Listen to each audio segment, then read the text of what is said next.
You know what's funny? Everyone loves to make fun of Java. Bro, who even uses Java anymore? Literally everyone who pays your salary, that's who. See, Java developers don't chase trends. They are not out here switching frameworks every 6 months or arguing about which JS library loads zero point 0.1 seconds faster. They're too busy keeping the entire financial system from collapsing. Every time you tap on your banking app, transfer money, or buy something online, there's a tired Java developer somewhere making sure it doesn't explode. Because Java isn't cool, it's stable. And in the real world, stability pays the bills. Now, Java developers live this double life. By day, they're writing enterprise grade backend code for companies older than the internet. By night, they're fighting existential dread because recruiters keep posting urgent hiring for Next.js devs.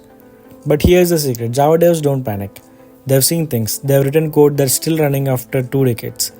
Untouched, undocumented, but somehow still alive. That's not code, that's a fossil with a heartbeat. And yes, the syntax looks ancient. The semicolons, the getters, the setters, the boilerplate that multiplies like rabbits. It's not pretty, but it's reliable. You can trust it to run your insurance company, your bank, your hospital, your phone system.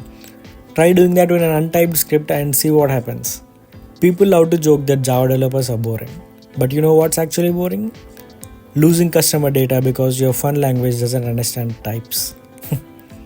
And let's talk about IDEs for a second.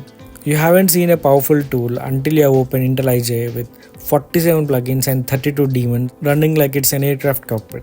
When Java developer hits build, you can literally hear the fans scream.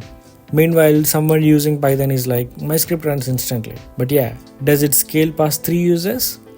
Java devs don't brag. They don't trend on Twitter. They don't post memes about productivity. They quietly build the backbone of the world. They log off at 6 pm because they actually have a life. And yes, they get roasted. Every conference, someone says Java is dead. But guess what? It's been dead for 20 years. And it's still everywhere. Minecraft? Java. Android apps? Java. Banking systems, government software, trading platforms, payment gateways. Everything Java. It's not dying. It's just too busy running the planet. So the next time you see a Java developer with a 1000-yard stare, sipping black coffee and refactoring the legacy system from 2006, show some respect. They are not outdated. They are battle tested.